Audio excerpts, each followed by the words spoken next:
हाय दोस्तों, एक बार फिर मैं इरफान आपके सामने उपस्थित हूँ।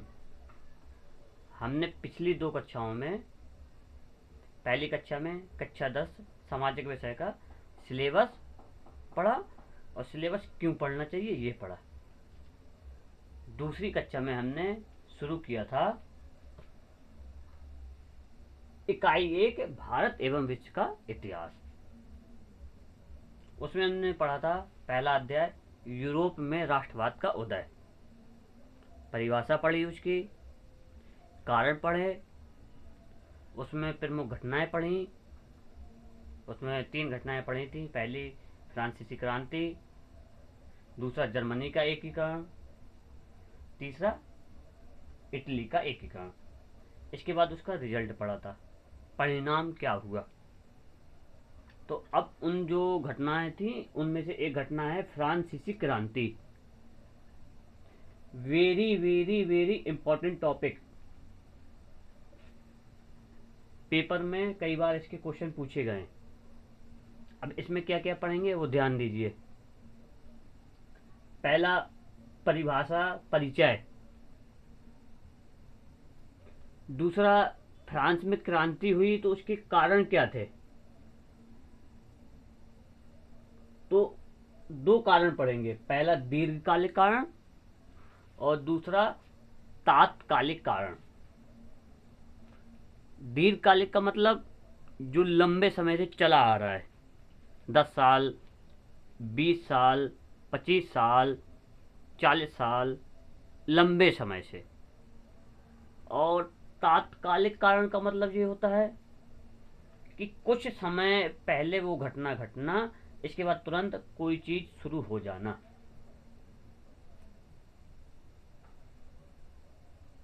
जैसे 2020 के आसपास कोरोना आया था, तो जब कोरोना आया तो उसके कुछ समय बाद ही तो उसकी वैक्सीन बनना शुरू हो गई थी। तो इस तरीके से फिर हम पढ़ेंगे, तीसरे डायमेंशन में पढ़ेंगे प्रमुख घटनाएं। तो इसमें हम पढ़ेंगे नेपोलियन का उदय एवं उसके क्या क्या सुधार थे। फिर चौथा डायमेंशन पढ़ेंगे परिणाम या प्रभाव।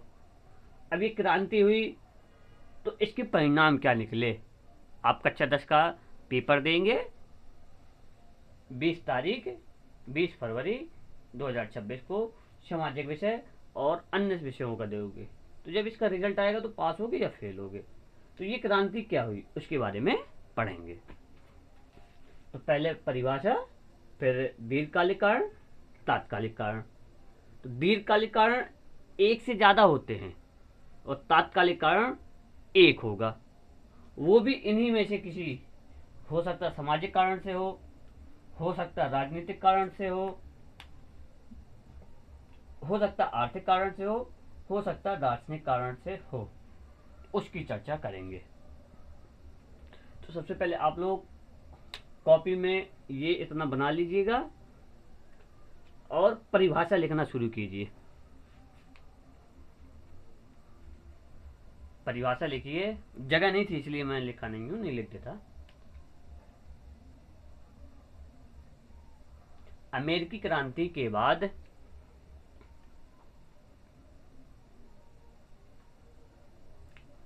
संपूर्ण विश्व में घटने वाली यह दूसरी क्रांति थी जो यूरोप महाद्वीप के देश फ्रांस में 1789 ईस्वी को हुई थी, जिसने न केवल फ्रांस को प्रभावित किया बल्कि संपूर्ण विश्व के इतिहास को प्रभावित किया।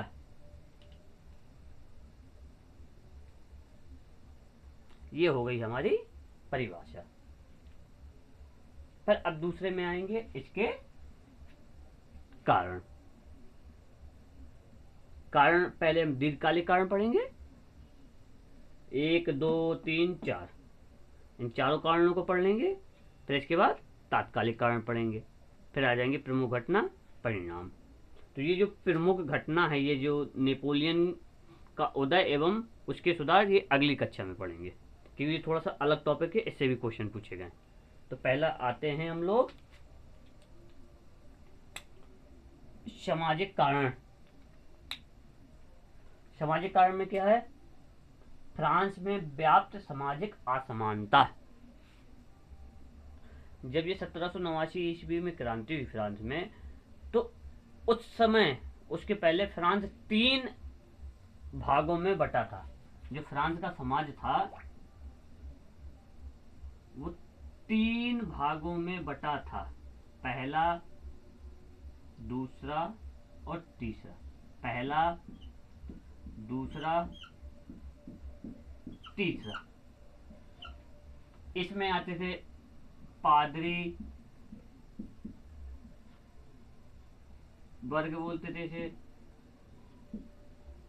इसमें आते थे सामंत वर्ग, सामंत वर्ग, और इसमें आता था निम्न वर्ग या आम जनता, आम जनता। इसमें ये था, जो प्रथम वर्ग था इसको सारे अधिकार प्राप्त थे, चाहे राजनीतिक हों चाहे धार्मिक हों। जैसे धार्मिक में था, ये लोग चर्च में जाते थे, इन्हें भी चर्च में जाने का अधिकार था। लेकिन तीसरे वर्ग को चर्च में जाने का अधिकार ही नहीं था। दूसरा, ये लोग कर वसूलते थे, ये लोग कर वसूलते थे। तो ये जो दोनों लोग कर वसूलते थे वो तीसरे वर्ग से वसूलते थे, जैसे टाइट बोला जाता था, टाइट है कर बोला जाता था। तीसरा, इनकी राजनीति में भागीदारी थी, इनकी भी राजनीति में भागीदारी थी, इनकी राजनीति में भागीदारी नहीं थी। मतलब कि इनको धार्मिक अधिकार भी प्राप्त हैं, इनको आर्थिक अधिकार भी प्राप्त हैं, इनको राजनीतिक अधिकार भी प्राप्त है, और इन्हें तीसरे वर्ग को कुछ भी प्राप्त नहीं है। जब भाई जिसे कुछ नहीं मिलेगा तो वही तो क्रांति करेगा। तो फ्रांस में इस वर्ग ने क्रांति की थी। पहला है फ्रांस का या फ्रांस के समाज का 3 भागों में बटा होना। पहला पादरी वर्ग, दूसरा सामंत वर्ग, तीसरा निम्न वर्ग। पादरी वर्ग को राजनीतिक अधिकार जैसे शासन में भागीदारी, आर्थिक अधिकार, कर वसूलने का अधिकार, धार्मिक अधिकार, चर्च में एक अधिकार। इसी प्रकार से सेम इनके अधिकार होंगे और इनको कोई अधिकार प्राप्त नहीं था। तो ये हो गया हमारा सामाजिक कारण। दूसरा आएंगे राजनीतिक कारण। राजनीतिक कारण, राजनीतिक कारण में पहला कारण है फ्रांस में एक के बाद एक निरंकुश शासक आना। निरंकुश का मतलब होता है अपनी मनमानी करना। जैसे लुई 14वां आए, लुई 15वें आए, लुई 16वें आए, तो ये सोचते थे कि हम हैं, इसके अलावा कोई है नहीं, और जनता के ऊपर कठोर अत्याचार करते थे। अगला, कठोर एवं दोषपूर्ण शासन। तो इसमें प्रथम वर्ग और द्वितीय वर्ग को तो खूब अधिकार प्राप्त है, राजनीतिक में चुनावों में वोटिंग कर सकते हैं, राजा के साथ बैठ सकते हैं, अधिकारी भी बन सकते हैं, और तीसरे वर्ग को कुछ प्राप्ति नहीं है। यानी तीसरा वर्ग हर एक तरीके से शून्य है, कोई शक्ति नहीं, और पैसा कमा के यही दे रहा है। फिर आ जाएंगे चौथे में आर्थिक कारण में, तीसरे में आर्थिक कारण। पहला, अनावश्यक युद्धों में फ्रांस के शासकों का शामिल होना। लुई 15वां और लुई 16वां था, उस समय अमेरिका महाद्वीप था। अमेरिका महाद्वीप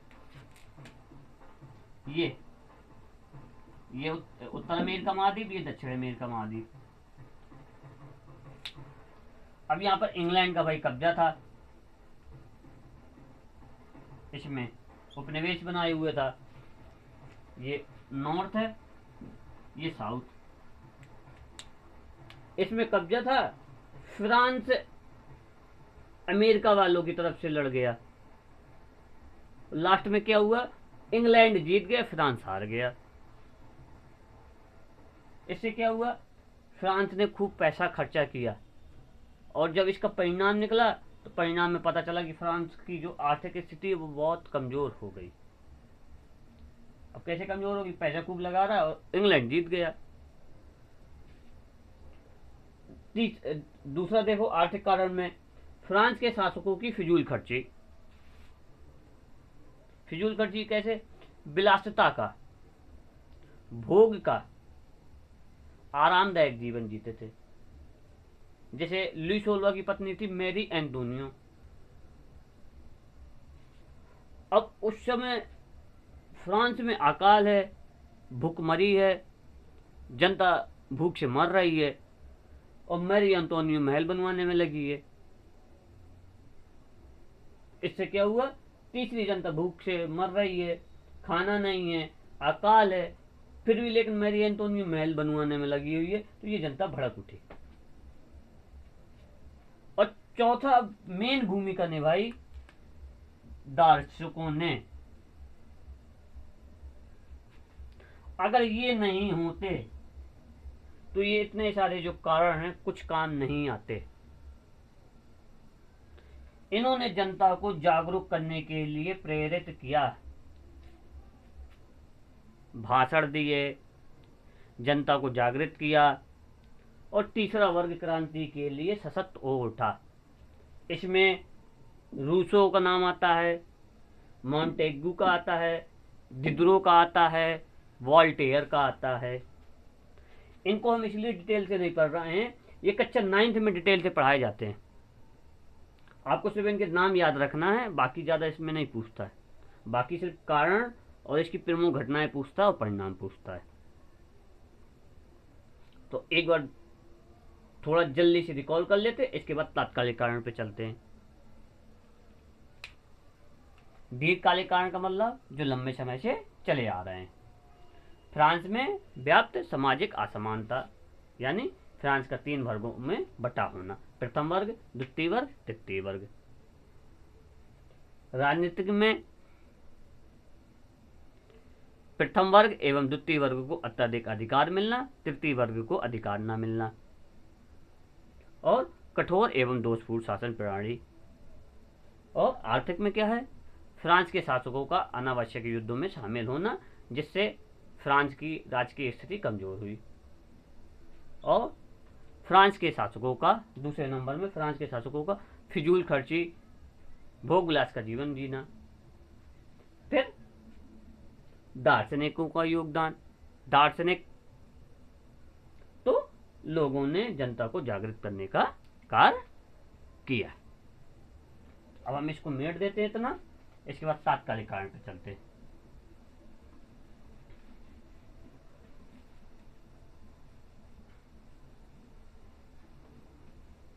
तात्कालिक कारण इसमें था, तात्कालिक कारण में था इस स्टेट जनरल की मीटिंग का तृतीय वर्ग द्वारा बहिष्कार करना। तृतीय वर्ग द्वारा बहिष्कार करना। देखो भाई क्या है, ये क्या स्टेट जनरल की मीटिंग है, क्यों ये ऐसा हो रहा है। देखिए ये राजा बैठा हुआ फ्रांस का, यहाँ पे कुछ लोग बैठे हुए हैं, कुछ लोग यहाँ पे बैठे हुए हैं और कुछ लोग यहाँ पे, मतलब प्रथम वर्ग मान लो यहाँ पे समझने के लिए, द्वितीय वर्ग यहाँ मान लो, राजा यहाँ मान लो, राजा, और तृतीय वर्ग यहाँ मान लो। अब मान लो 100 सीटें हैं। अब जिसको इसमें 55 सीटें मिल जाएंगी वो जीत जाएगा। अब देखो, इनको 30 मिली हैं, इनको 30 मिली हैं, इनको 40 मिली हैं। अब मीटिंग, स्टेट जनरल की मीटिंग में होता क्या था, वोटिंग की जाती थी मान लो। तो वोटिंग में ये जो दो प्रथम वर्ग और द्वितीय वर्ग, ये दोनों आपस में इकट्ठा हो जाते थे। अब इकट्ठा हो गए तो इनके कितने हो गए, 30 प्लस 30 बराबर 60, और चाहिए कितने हमें, 55। अब देखो, चाहिए 55, आ गए 60, इनके पास कितने, 40। तो अब बहुमत किनके पास मिल गया, बहुमत मिल गया प्रथम एवं द्वितीय वर्ग के पास। तो ये मीटिंग में जो चाहते थे वो पास करा लेते थे। इसी प्रकार से जब ये मीटिंग हुई ना, तो यहां पे भी यही हुआ। तो इस कारण से इनकी जो मांगे थी, उन मांगों को इस मीटिंग में नहीं रखा गया। तो इस मीटिंग का बहिष्कार कर तृतीय वर्ग ने क्रांति का मार्ग अपनाया।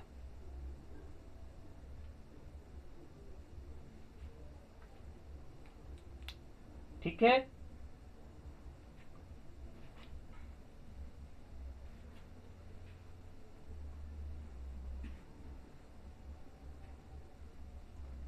इसको हम पढ़ेंगे, ये वाले टॉपिक को एक अलग से, नेपोलियन का उदय एवं उसके सुधार।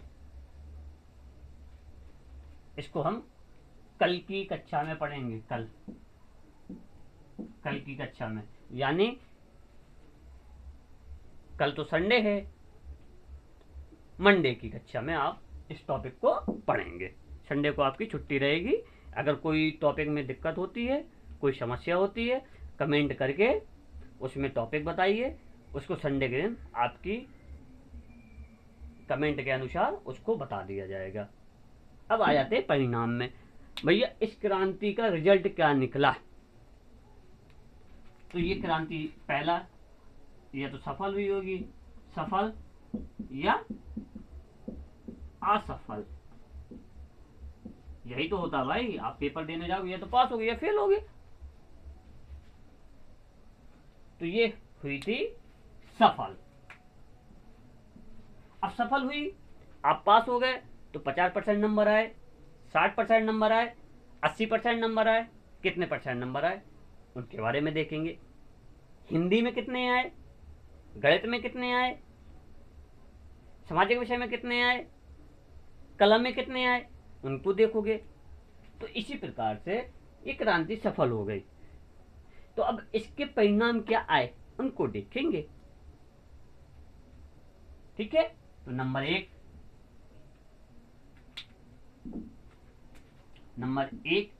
हमेशा के लिए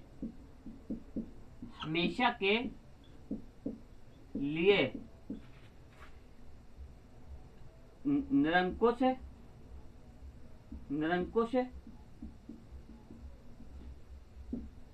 शासकों का अंत हुआ। अब भाई जब क्रांति संपन्न हो गई, क्रांति सफल हो गई, तो क्या होगा, हमेशा के लिए जो लुई 14वां, लुई 15वां, लुई 16वां, ये सब शासकों का अंत हो गया। अब इसके बाद फ्रांस में कोई शासक बनेगा ही नहीं। अगला दूसरा, फ्रांस में लोकतंत्र गणतंत्र आदि को अपनाया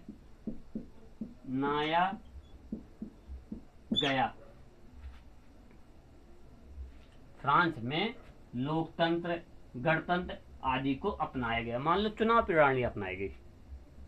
ठीक है, चुनाव, वोटिंग। इसके बाद तीसरे नंबर पे आ जाते हैं भाई। तीसरे नंबर पे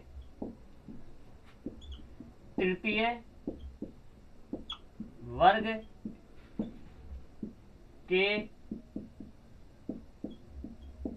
लोगों को अधिकार मिले, जैसे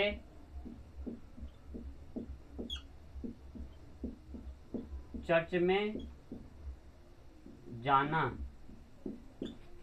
जैसे चर्च में जाना। अगला, यहां जगह नहीं है तो मैं यहां लिख देता हूं, परिणामी है। चौथा,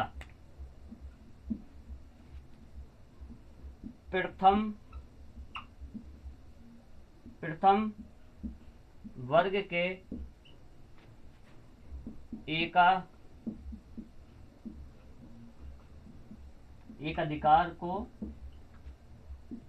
समाप्त कर दिया गया। और पांचवा, महिलाओं को भी अधिकार मिले। परिणाम हमने कितने पढ़े? हमेशा के लिए फ्रांस में निरंकुश शासकों का अंत हो गया। दूसरा, लोकतंत्र, गणतंत्र आदि शासन को अपनाया गया। तीसरा, तृतीय वर्ग को अधिकार मिले, राजनीति में भागीदारी के, धार्मिक में कर से छूट मिली इत्यादि। चौथा, प्रथम वर्ग एवं द्वितीय वर्ग के एक अधिकार को समाप्त कर दिया गया। और पांचवा, महिलाओं को भी अधिकार मिले। अब इसमें उत्तर प्रदेश बोर्ड ने क्वेश्चन पूछे गए हुए, तो मैं क्वेश्चन एक मिनट देख लूं क्या पूछा हुआ है। क्वेश्चन मैं लिखता हूं, ये पूछा गया क्वेश्चन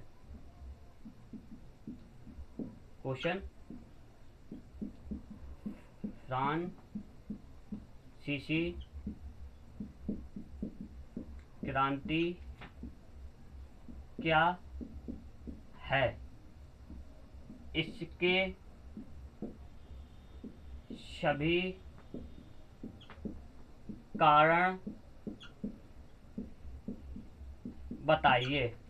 ये आपका पूछा गया 2022, 2023, 2024, 2025। और एक क्वेश्चन पूछा गया है इसका अगला, फ्रांसीसी क्रांति के परिणाम बताइए। यह पूछे हैं 2021, 2022, 2023। इतना पूछा गया है, इसलिए मैंने बनाया था वेरी वेरी इंपॉर्टेंट टॉपिक। आज हमने इसकी थ्योरी पढ़ी है, कल नेपोलियन को पढ़ेंगे। इसके बाद इसके जितने भी एमसीक्यू होंगे, ऑब्जेक्टिव क्वेश्चन 10 होंगे, 15 होंगे, उसको एक अलग क्लास में बंद कर देंगे। अब आपको जो आपका टॉपिक हो, कोई टॉपिक नहीं बनना है, कोई विषय नहीं बन पा रहा है आपका सामाजिक विषय में, ये अध्याय नहीं बन पा रहा, आप उसको कमेंट करके बताएं। वीडियो को अधिक से अधिक लाइक करें, चैनल को सब्सक्राइब करें, और जो आप टॉपिक बताएंगे उसको शनिवार और संडे के दिन स्पेशल क्लास में डिस्कस किया जाएगा। Thank you.